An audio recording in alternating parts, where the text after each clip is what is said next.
हम लोग तो बहन जी के साथ हमेशा रहेंगे इंशाअल्लाह ताला, चाहे कुछ भी हो जाए। अगर आपको मान सम्मान दे सकता है तो बहुजन समाज पार्टी आ जाओ।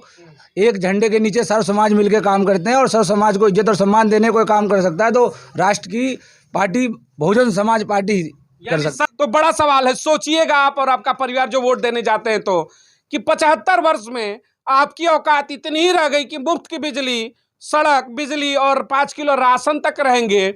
कब सोचेंगे कि आपका बेटा भी डॉक्टर बनना चाहिए? कब सोचेंगे कि आपका बेटा भी इंजीनियर बनना चाहिए? कब सोचेंगे कि आपका बेटा भी संसद में और विधानसभा में दहाड़ मारे? सोचना आपको होगा, सत्ता को परिवर्तन करना होगा और परिवर्तन के लिए लाना होगा बहन मायावती जैसे बड़े लीडर को। बार बार क्यों कहता हूं कि वो उस समाज से आती है जिस समाज को आज भी हाशिए पर रखा गया है। तो सत्ता में लाओ, शायद तुम्हारे लिए बेहतर हो। एक सीधा सवाल, आजादी का 75 वर्ष का अमृत महोत्सव सरकारें मना रही है, लेकिन सरकारों से सवाल पूछिएगा, कांग्रेस से भी सवाल पूछिएगा कि आज क्या दलित समाज का और मुस्लिम समाज का, बार बार कह रहा हूं कि पिछले पायदान पर आज भी ये खड़े, पूरे देश में आप सर्वे करा लीजिए, क्या इनका बेटा इंजीनियरिंग पढ़ने के लायक है? इनका बेटा डॉक्टरी पढ़ सकता है? 60 लाख रुपए की फीस है, आज भी नहीं पढ़ सकते हैं। तो किस बात का अमृत महोत्सव? देश की सबसे बड़ी दो आबादी यहां पर खड़ी है, दलित और मुस्लिम। 50% की आबादी, देश में खून बहाया, पसीना बहाया, देश को अपने खून पसीने से सींचते हैं, लेकिन आज भी गरीबी का दंश झेल रहे हैं। तो सत्ता में लाओ अपनी बहन मायावती को और फिर देखो सत्ता में बेहतर क्या होता है। देखिए, तो मैं मिडिल से हूँ, ठीक है, और उनके जो बोल रहे हैं आप, सवाल किया जाए कांग्रेस से किया जाए, बीजेपी से किया जाए, ठीक है। अगर कोई उनके खिलाफ आवाज उठाता है तो अब तो उन्हें दबा दे रहे हैं, उनकी आवाज कहाँ उठाने दे रहे हैं वो। अगर उनके खिलाफ कोई आवाज उठा रहा है तो उसे दबा दे रहे हैं। वोट का चोट करेंगे, बिल्कुल वोट का चोट करेंगे। तैयार है इस बार सब यूथ? बिल्कुल, हम बिल्कुल तैयार हैं। हाँ, वोट का चोट अब होना चाहिए। हम बहन जी के लिए कुछ भी करने के लिए तैयार हैं, क्योंकि हमें पता है हमारा सम्मान और जो है हमें जो चाहिए बहन जी से ही मिलेगा। इज्जत से जीने का अधिकार अगर लेना है तो लगता है कि मायावती केंद्र में बैठे तो शायद मिलेगा। जी बिल्कुल मिलेगा। हम लोग तो बहन जी के साथ हमेशा रहेंगे इंशाअल्लाह ताला, चाहे कुछ भी हो जाए। आज के टाइम भाई साहब ऐसा भी है कि 8,000 में भी हमारी बहन बेटी कंपनी में काम करने को मजबूर है, क्योंकि रोजगार नहीं है, उसमें कमरे का किराया, अपना खर्चा, बच्चों का पढ़ाई, अब क्या करेगा आदमी, कहाँ जाएगा। सरकार आई थी बीजेपी की, बोले भाइयों बहनों सबके खाते में 14-14 लाख आएंगे, 14 रुपये 15-15 लाख आएंगे, 15 रुपये किसी के खाते में आए नहीं आए। लेकिन क्या है, हमारे कुछ लोग अभी भी पागल हुए पड़े हैं, पूरे तरह से पागल। अभी तो तुम्हें 14 लाख नहीं 14 लाख भी मिलेगी, मैं हकीकत बता रहा हूँ भाई साहब। क्यों कि ये सब है ना, जाति धर्म भेदभाव करके हमारे युवाओं को कोई नशेड़ी बना रहा है, कोई स्माइकी बना रहा है। ये लोग क्या करते हैं, यही काम करते हैं। एक पकड़ लिया किसी 5 लड़के को, अरे आज मैं तेरी पार्टी कर देता हूँ, उनको ना बिगाड़ने का काम कर रहे हैं। और बहुजन समाज पार्टी ऐसी है जो हर समाज का, हर धर्म का सम्मान करती है। कभी भी आज तक बहन जी का रिकॉर्ड देख लीजिए, 5 साल का ईमानदारी का सबसे पहला बहन जी को रिकॉर्ड मिला है भाई साहब। पूरे भारत में सबसे पहले नंबर पे बहन जी का कार्यक्रम और बहन जी का ईमानदारी का आया है, और मेरे पास सबूत है। सबको साथ लेके चलने का काम करते हैं, सबको साथ लेके काम करने का, भाईचारा बनाने का, और हर समाज को मान और सम्मान देने का काम करता है। बहन जी की सरकार थी जब, तो 14 मंत्रालय मुस्लिम समाज के पास भी था। और क्या कहते हैं, ऐसा नहीं है, बहन जी दलित और मुस्लिम सर्व समाज को इज्जत देती है। ब्राह्मण समाज के पास भी मंत्रालय था। सतीश चंद्र मिश्रा जी जो है फायर ब्रांड नेता थे, उन्हीं के कहने से, और ठाकुर साहब को भी मिला था, मंत्रालय मिला था पूरा। ऐसी तो नहीं है, बहुजन समाज पार्टी सभी को सम्मान देने का काम करती है। लेकिन शिक्षा के मामले में बेहतर होंगी, बहुत बहुत बेहतर होगा। अब तो शिक्षा तो एकदम मतलब इन्होंने बेच खाई है शिक्षा। हाँ, वो तो बस की नहीं है, महंगी नहीं बहुत महंगी है।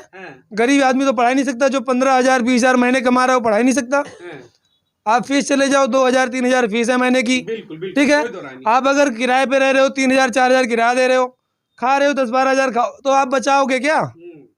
आपके खर्चे जो हैं आपके आमदनी ज्यादा है, ठीक है। इनकम उतनी नहीं है जितना खर्च। इनकम कहाँ से होगी? आप तो हर जगह टैक्स लगा के रखे हो।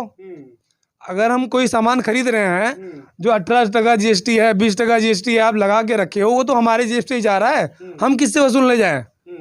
जो बड़े बड़े उद्योगपति हैं वो तो हमसे ले ही रहे हैं। देखिए, बड़ा सवाल है, अच्छे दिन आएंगे, बड़े सपने हुए थे। सीधा सवाल है कि अच्छे दिन यही है कि 25,000 से 20,000 रुपये बमुश्किल, कितनों की तो सैलरी 13,000 12,000 है इसी दिल्ली के अंदर। अब सोचिएगा, 12 से 13,000 रुपये कमाने वाला, आज की जो महंगाई की शिक्षा है कि 5,000 से नीचे कोई प्राइवेट स्कूल ले नहीं रहा फीस, कहाँ से फीस भरेगा, कहाँ से 1,200 का सिलेंडर लाएगा, कहाँ से 3,000 4,000 रुपये का रेंट देगा। और खाएगा क्या नंगा और निचोड़ेगा क्या, वही हाल हो जाता, बचेगा क्या।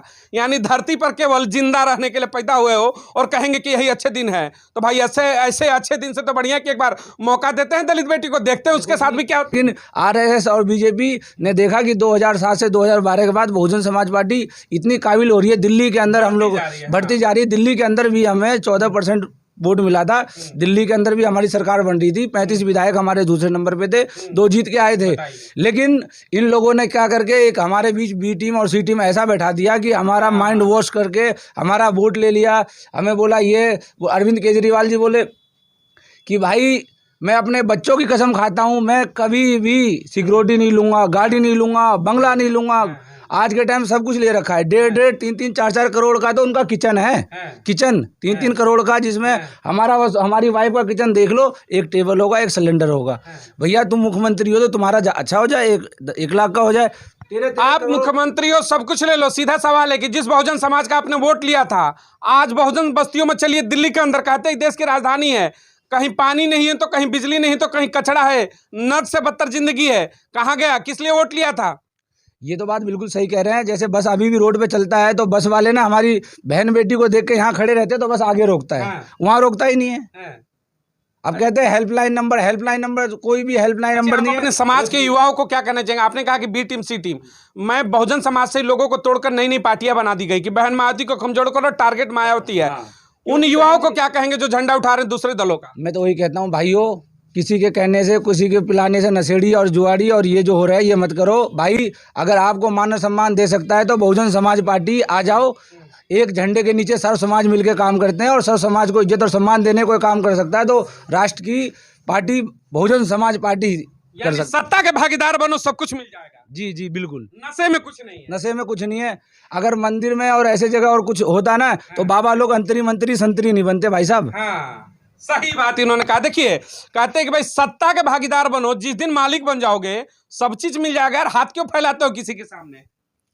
जिस दिन मालिक बन जाएंगे उस दिन सब कुछ मिलेगा। हाँ। और ये चाहते नहीं हमारे दलित भाई और मुसलमान भाई। मैं तो आग्रह करूंगा, इन लोगों से गुजारिश करता हूं कि ये एकता बनाए और मायावती जी के हाथ मजबूत करे। उनको मतलब कि नशेड़ी बनाया जा रहा है, जगह जगह दारू का ठेका खोल दिया जा रहा है, गलियों में स्माइक खुली बेच रही है। दिल्ली में हर चीज़ खुली बिक रही है, हर जगह स्माइक हो गया, गांजा हो गया। एक जमाना था कि स्माइक के हम लोग नाम भी नहीं जानते थे, ये अब सुनते हैं कि पुड़िया में स्माइक बच्चे। इन सब पे अगर हम ताला लगा देते हैं तो सीधा सवाल है कि मायावती को केंद्र की सत्ता में लाएंगे तो कानून जैसे यूपी में कहते हैं ना कि भाई थर थर कांपते थे अपराधी, पूरे देश में कांपेंगे।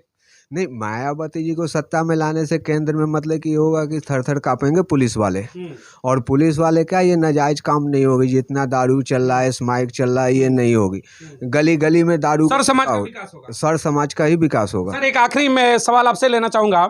24 सत्ता में अगर वापसी हम कराते हैं, तमाम मुद्दों पर हम लोगों ने युवाओं से चर्चा की, तो समय है कि शीर्ष में जो पावर होता है, आपके पास सत्ता रहेगी तो सब कुछ कर सकते हो। 70 साल से इंतजार किया, सबके पाले में गए, किसी को छोड़ा नहीं। अब मौका है कि अपने वाले को बैठाते हैं सत्ता में। मायावती, देखिए, मायावती जी को तो हमने सत्ता में बैठाने की पूरा प्रण कर लिया है भाई। और हमारा यही संदेश सबको है, दलित भाइयों को, मुस्लिम भाइयों को। और ये सब काम भी हाँ ऐसे हो रहे हैं, हम सबको एक एक पॉइंट, एक एक चीज़ बता रहे हैं। जैसे ये जो अपनी आम आदमी पार्टी भी जो आई थी, जो इसने कर रही है, एक तो 200 यूनिट बिजली की छूट। आप एक बात बताओ मुझे, किसी चीज़ का रेट, ये एक ऐसा है, मैं आपको बताता हूँ कि जैसे किसी जमींदार के इलाके में एक होटल था, ठीक है, नहीं तो उसने, होटल वाले ने कहा भाई 1 रुपया रोटी से मेरा घाटा हो रहा है तो मैं 5 रुपये कर रहा हूँ। जमींदार से सलाह करी उसने जाके, वो उसका करीबी था होटल वाला। तो होटल वाले ने क्या करा, जा कर के कि वो जमींदार बोला कि भाई ऐसा है 10 रुपये कर रोटी, 5 नहीं 10 रुपये कर। कि क्यों? कहने लगा फिर लोग बाग मेरे पास आएंगे, 10 रुपये रोटी कर दी है जमींदार साहब, उसे कुछ कम कराओ। तो उसने 10 रुपये कर दी जाके। वही लोग बाग इकट्ठे, ये क्या हो गया, 10 रुपये रोटी इतनी महंगी, 1 रुपये से 10 रुपये कर दिए। तो जा कर के जमींदार ने कहा अच्छा भाई 5 रुपये कर ले। तो ये बिजली का जो खेल है ये यही है सारा टोटल दिल्ली में। आप एनटीपीसी से अगर देखोगे किस रेट में बिजली आती है, ट्रांसमिशन लाइनें पहले बनी हुई हैं, ट्रांसमिशन लाइनों से जो बिजली आती है तो वो 200 यूनिट का जो टॉफ़ी दी है कि हमने कम कर दी है। अब भाई इसी तरह से बस ये तो दिल्ली में इतना मतलब रिन्यू आता है जो भी टैक्स का है, उसमें कोई ज़्यादा वो नहीं है। और एक काम देखो क्या किया इन्होंने कि मिनिमम वेज मतलब सीधे साधे आदमियों को बहकाना। मिनिमम में जिन्होंने 18,000 कुछ रुपए किया, नोएडा में, यूपी में 12,400, हरियाणा में 12,400, जिसके पास 100 कारीगर काम करते हैं उसके 6 लाख रुपए बच रहे महीने के, वो अपनी फैक्ट्री लेके भाग गया, अपनी फैक्ट्री वगैरह यूनिट लेके भाग गए वो यहाँ से, यूपी या हरियाणा चले गए। अब वही मतलब 18,000 की तो छोड़ो आप नौकरी, अब उन बेचारों को बसों से धक्के खा के जाना पड़ता है 12,400 की नौकरी करने के लिए। तो ये गेम जो है हम अपने सीधे साधे भाइयों को, इसमें दलित मुस्लिम पे फर्क पड़ता है, लेबर क्लास को वरना दलित या मुस्लिम, लेकिन वो समझ नहीं पाता रहे केजरीवाल जी ने 18,000 रुपए में, यानी इन सपोलों से बचने का समय है और 24 में सत्ता परिवर्तन होना। बस ये है कि बहन जी ही एक ऑप्शन है, सबको समझाना है कि बहन जी ऑप्शन है, आएंगी तो, क्योंकि वो कहाँ किस चीज़ को रोकना है, जो ये घुमा फिरा करके जो करते हैं बातचीत, जो मैंने आपको बताई, ये बिल्कुल हकीकत है। अब ये समझ जाए अगर हमारी जनता, हमको उसको समझाना पड़ेगा जा के, क्योंकि हमारे पास ऐसा कोई, देखो वो तो है नहीं बड़ा मीडिया कि भाई सब देख लें कि ये चीज़ है। आप जैसे पत्रकार जो मेहनत कर रहे हैं, उन्हीं के जरिए से, आपके जरिए से हमें लोगों तक ये संदेश पहुंचाने हैं, और हम पहुंचा के रहेंगे, और बहन जी को इस बार पीएम बना के रहेंगे। देखिए बड़ी चर्चा हुई आज, देखिए 2024 चुनाव को लेकर के।